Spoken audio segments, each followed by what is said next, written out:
Tonight, desperate journeys.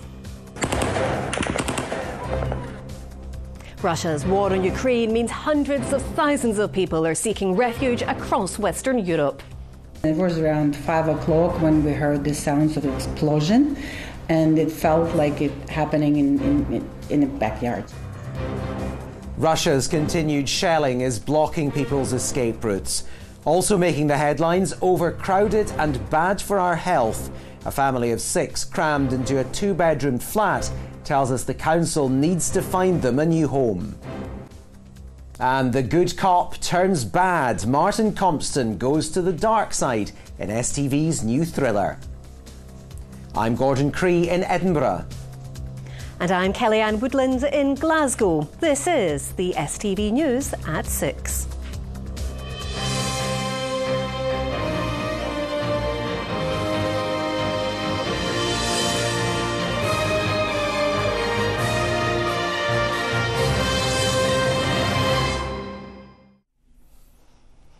Good evening. War and violence once again cast a dark shadow over Europe.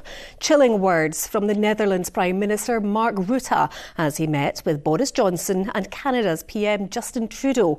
The NATO allies are stepping up aid for Ukraine and increasing sanctions on Russia, but that isn't extending to Russian oil and gas. Meanwhile, the UK government's facing criticism it isn't welcoming enough refugees, but it says thousands of applications are being processed. Tonight, we're live at the Ukrainian consulate in Edinburgh, in Westminster and in Poland. First, to our political editor Colin Mackay on the escalating humanitarian crisis.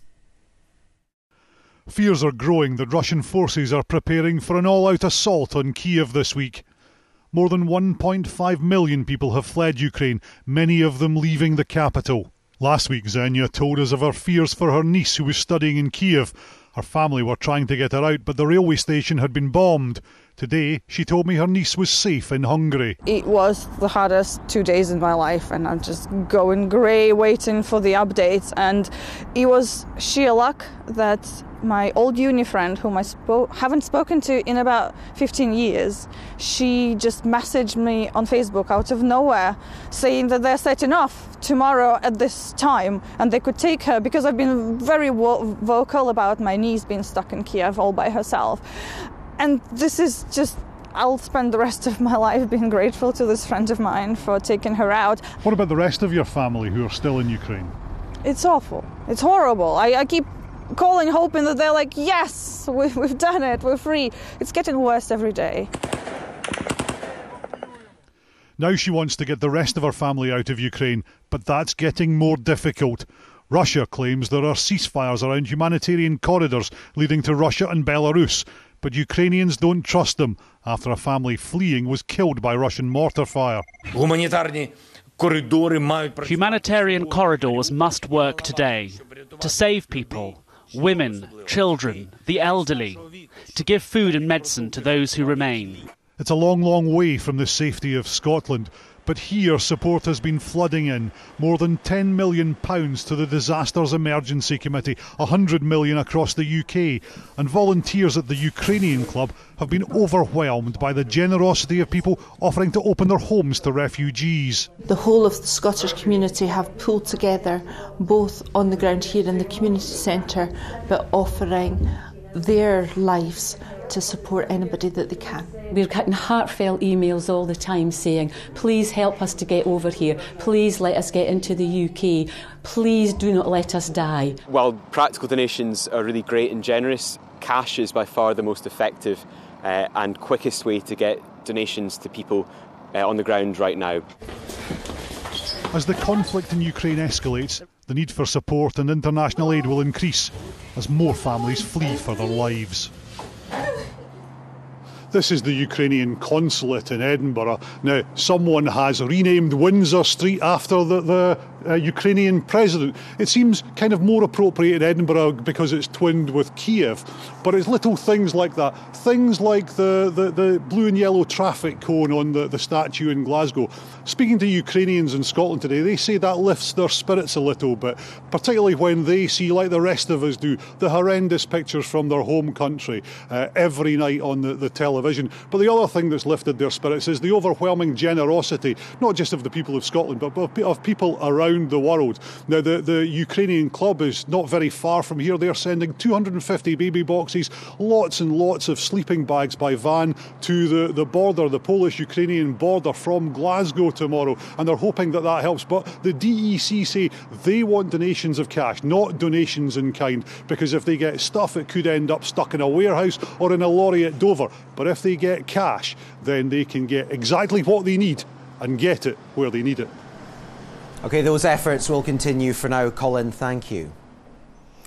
OK, well, let's go to Westminster now, where the Prime Minister is facing more pressure to make it easier for those escaping the conflict in Ukraine to come to the UK. Nicola Sturgeon says the UK government is not doing anywhere near enough to help refugees. It emerged yesterday that only 50 family visas had been granted. Live now to our Westminster correspondent, Catherine Sampson. Catherine, a lot of criticism of the Home Office's response today. Yes, look, we know that over 1 million people have now fled Ukraine, but so far the Home Office, number 10, can only give that 50 figure in terms of visas granted. Now, this morning, the Prime Minister said that figure was not correct, but he was not able to provide an alternative, simply saying that thousands of applications are being processed at the moment. At the moment, there are 2 routes to come here. Either you join a family member or there is a sponsorship scheme. More details supposed to be coming about that in the coming days. The First Minister says there needs to be more. We're working closely with the UK government. In many respects, the UK government is taking many good decisions, but on the issue of refugees, for example, it is not going nearly far enough. And to have only so far issued about 50 visas compared to more than 1,000 by the Republic of Ireland is indefensible. And I'm calling on the UK government again today to open the doors of the UK to people fleeing Ukraine, needing sanctuary, and do what Ireland is doing and deal with the paperwork once people have arrived here. Let me be very clear. What we won't do is have a system where people can come into the UK without any checks or any controls at all. I don't think that is the right approach, but what we will do is have a system that is very, very generous. As the situation in Ukraine deteriorates, people are going to want to see this country open our arms to people fleeing persecution, fleeing a war zone. And this afternoon, the Prime Minister announced an extra £175 million of aid going to Ukraine. But this conflict, of course, has also been creating issues closer to home. And that is because of these soaring energy prices. Now, this occurred because the US talked about potentially boycotting Russian imports. Now, at the press conference he held this afternoon, the Prime Minister was asked about this. He says he's going to be setting out a new energy supply strategy in the coming days to try and protect consumers. Now, he says he's not abandoning green goals, but the UK needs to intensify self-reliance. So a suggestion there could be perhaps more drilling in the North Sea, something that may ring alarm bells with those campaigners, of course, who campaigned against licences, new licences, and licences for things like the Cambo oil field, of course, up in Shetland. Meanwhile, while that all was going on, former Scottish Secretary in the Lords, Michael Forsyth, says he believes that fracking should be thrown back into the mix. Plenty for you to keep in touch with, Catherine. Thank you. Now, more than 1.7 million people have fled because of the Russian invasion. Among them, 2 brothers originally from Helensburgh who'd made their home in Ukraine. As the country came under attack, Stuart and Robert Mackenzie headed to Poland. They're now helping friends escape, while our reporter Louise Hosey is in Krakow tonight. Louise, huge numbers of people are seeking safety in countries bordering Ukraine. Yes, that's right. I'm here tonight in Krakow, which is Poland's second largest city. And here we're around about 160 miles from the border, which of course is where we've seen that huge influx of refugees following Russia's invasion of Ukraine. Well, among those who had to leave behind everything were two brothers, as you say, from Scotland. They're now here in Krakow, and I spoke to them earlier today. It looks like a normal family scene, but for Stuart, Robert and their families, the past 12 days have been anything but normal. The brothers had to make the heartbreaking decision to leave the country they'd called home. The kids could hear bombs, and the youngest one, Oscar, said, "I don't want to die, I'm only 8. We said, let's get out, and we said, right, and then we heard something, and then as we left, we heard another one. As bombs started to fall around them, Stuart's wife knew they had to leave her homeland. It was around 5 o'clock when we heard the sounds of explosion, and it felt like it happening in the backyard, in our garden. And that was the moment when I realized we have to go right now. You wake up the next morning to the shock of just thinking that you don't have a home yet. That you're without, everything's just gone. It took Stuart and his family 18 hours to cross the border from Kiev. For Robert, it would take days. Stuck in huge traffic jams in freezing conditions, Robert says the scenes he witnessed will never leave him. As I crossed the road, I saw an old woman just lying dead with her family around her, crying. The brothers have now rented 2 houses in Krakow. They hope it will only be a temporary measure. Everyone wants to go back to Kiev. It's a huge, big family community there. That's the plan, but we don't know if that's going to happen. It's just horrifying. The streets that we know, the cafes that we knew, the buildings that we, all just there's such a beautiful, clean city, and we don't know what we'd ever go back to. The brothers say while their experience has been traumatic, they consider themselves the lucky ones. You feel so bad for everybody else still there, and we can't get back to normality until we at least get our friends and family members and colleagues in a safe place. And Louise, where you are just now, there's a massive humanitarian effort. Yes, that's right. People here really are pulling together to help those most in need. Many refugees have been continuing to arrive here throughout the day. We've seen some arrive at the train station. They've been met by volunteers who've been offering hot food and drink and, crucially, some comfort. To give you some idea of the sheer scale of numbers we're seeing, the hotel that we're staying at the moment told us earlier on today that around 90% of those staying there are refugees. Well, tomorrow we'll be heading east to the border to see that huge humanitarian aid effort firsthand. All right, Louise, more from you tomorrow. Thanks very much. Next tonight, a family of 6 who say they're forced to live in an overcrowded flat claim Edinburgh City Council's failure to find them somewhere more suitable is damaging their physical and mental health. Saira Raja has told STV News her husband recently had a heart attack and her teenage daughter even tried to take her own life over the stress of their living conditions. The council says it's committed to finding a home for the family. Here's Laura Alderman. My husband sleeps here every night. On the floor? Yeah, that's our bedding. And I sleep in the living room. For the Chaudhry family, this is their daily reality. The 4 children share 2 bedrooms, leaving mum and dad to sleep on the floor every night. Despite the overcrowded conditions, they say their pleas to Edinburgh Council for a larger home are being ignored. They say, oh, you're lucky. They just say you have a roof. And I said, that's not lucky. You don't know what's going on. For telling you, like, oh, my daughter's try to suicide because of all that pressure. Now my husband got heart attack. I don't know what they are waiting for. It's very mentally torturing for the kids and for myself, The family say so far they've only been offered unsuitable options, like getting a sofa bed. That's not the solution. We need a house, and the kids' emotions or wishes, that makes your heart break more. I think because we are different because of our race. They are not listening to us. Our voice is not getting heard. They are not giving any importance. Edinburgh City Council say they're sorry to hear the family's concerns and are committed to working with them to find a suitable home. It's no secret that there are enormous and chronic pressures on social housing in the capital, and demand for properties, especially larger ones, far outstrips supply. But with a population boom on the horizon, charities are warning without serious investment in this, many more families and children will become homeless. Most of our cities are in a social housing crisis. The prospect of building enough homes where they're needed to reduce housing inequality is something that we've got wonderful words. The rhetoric in Scotland is all there. The Scottish Government have promised the money, but we're not seeing the delivery. The council say they're building 20,000 affordable homes over the next 10 years, including many for social rent. That room used to be me and my husband. But after years of waiting, many like Syra are reaching breaking point and losing hope of ever finding a suitable family home. Laura Alderman, STV News. Now, a couple who murdered a vulnerable woman and continued to claim her benefits have been ordered to pay back the profits of the crime.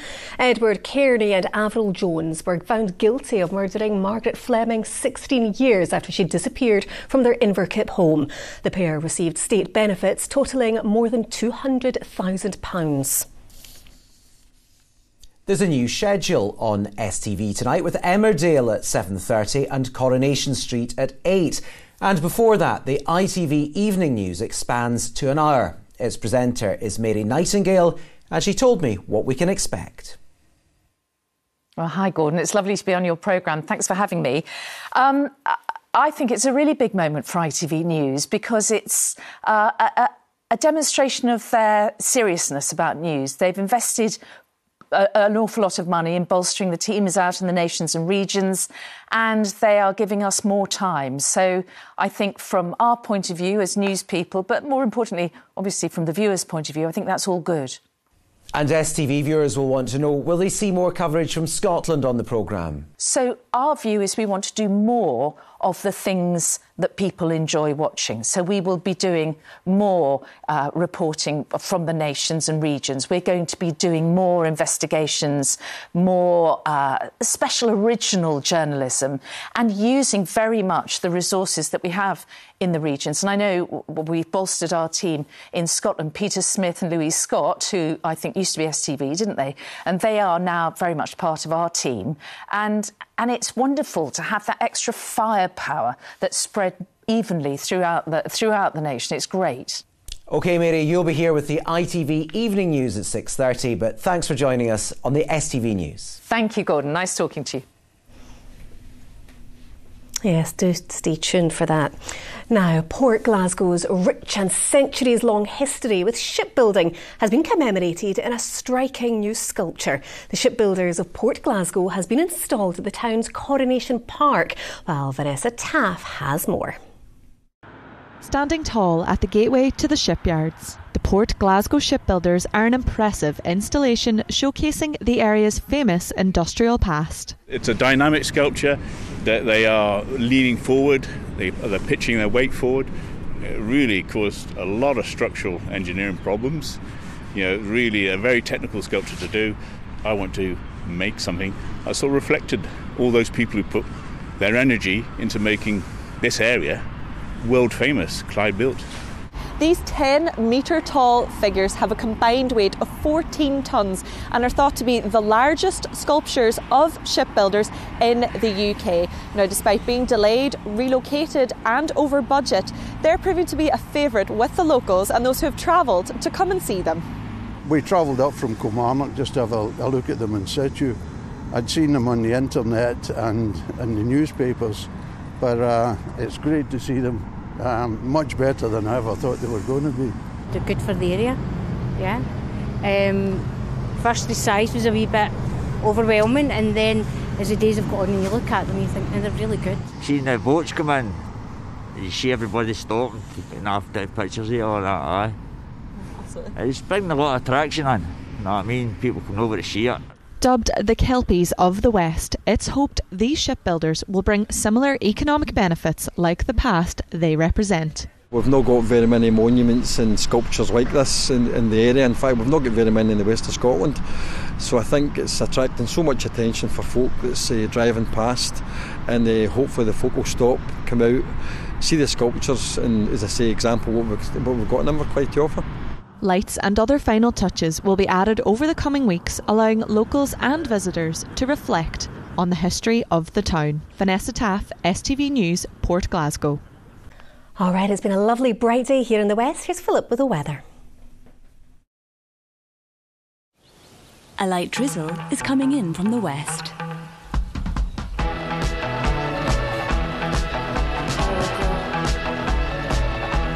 TUI Blue Hotels sponsor STV Weather. Well, at the moment we're seeing this large area of high pressure that gave us that beautiful weekend clearing eastwards, and it does mean that things will be turning unsettled by midweek, wet and windier. By the end of the week, though, we've got low pressure moving in from the northwest, and that will unfortunately keep things quite changeable as we head into the weekend. Back to just now, though, and as we head through this evening and overnight, we're continuing to see some quite strong gusts across the far west. Further inland, though, the winds are light, it remains dry, and we'll have plenty of clear skies. So that allows the temperatures to drop away once again, leading to a widespread frost.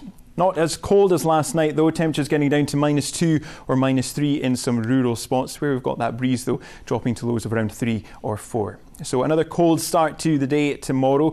Through the morning, that frost will lift quite quickly, and generally it will remain fine, dry and bright for a time. But by evening, we do start to see cloud and patchy rain just spreading in across parts of Ayrshire and Argyll and Bute, with temperatures reaching highs of 8 or 9 degrees Celsius, so slightly above average for the time of year. Looking ahead to Wednesday, that high pressure is still out to the east, trying to fend off these frontal systems from pushing in from the west. But they do, and it brings with it cloud and a heavy band of rain. Things stay drier for longer in the east, but it will be turning mild, with temperatures reaching highs of 9 or 10 degrees Celsius. Bye-bye. TUI Blue Hotels sponsor STV Weather. And finally, new thriller Our House begins on STV tonight at 9, with Greenock's very own Martin Compston in one of the lead roles. Laura Boyd chatted to Martin about the new series and whether Line of Duty will be returning to our screens anytime soon. What's going on here? This is my house. Our House, the gripping new drama starring Tuppence Middleton and Martin Compston as couple Fee and Bram begins tonight. The kind of drama opens with her coming home and her house being emptied, strangers moving in, and her husband and kids have disappeared. So you see it's kind of from the off a thriller, but it really does kind of pack like an emotional punch. What is it? Tell me. Nothing, okay? It's nothing. Bram, not going to lie, started off hating him, loved him a wee bit, hated him again. He is a complex character, isn't he? He is. The challenge was trying to make him likeable, because on paper he's really not. It's probably one of the good reasons I was able to keep my own accent, because I think us Scots have got a wee bit of charm in us. This charming man is also set to go back to where it all began, as the Glasgow Film Festival celebrates 20 years of his first ever movie, Sweet 16, on March the 13th. I mean, I owe them everything, you know. They took a chance on me. In some ways in my career, I'm trying to get back to that 17-year-old kid, because I was absolutely fearless. What did your friends make of it at the time? They still don't take it serious, to be honest. They see other actors or something go, they kind of subconsciously go, oh yeah, they're real actors sort of thing. They don't quite classify me. Even my dad still doesn't take it seriously. Hopefully Martin's dad got his hands on a ticket for the special Q&A event he's organised with his Line of Duty castmates in aid of Ardgowan Hospice. Like Ardgowan Hospice is something that's really close to my heart. You know, I've been a patron for a while. They looked after my Uncle Joe in his last days, and who else to go to but my Line of Duty crew. And again, that's one of the reasons I love them. They didn't hesitate. My dad would kill me if I didn't ask this, right? Will we get another season of Line of Duty? Maybe. We always take at least a year off so the dust settles, so we can just see, one, if there's an appetite for it, which clearly there is. I think so. Which we're delighted with. And then Jed will just see if there's a story to tell. I mean, after the hospice night, I'm sure there'll be a conversation had. All right, I'm back with Scotland Tonight. And we're both back here tomorrow at 6. Good night. Bye-bye.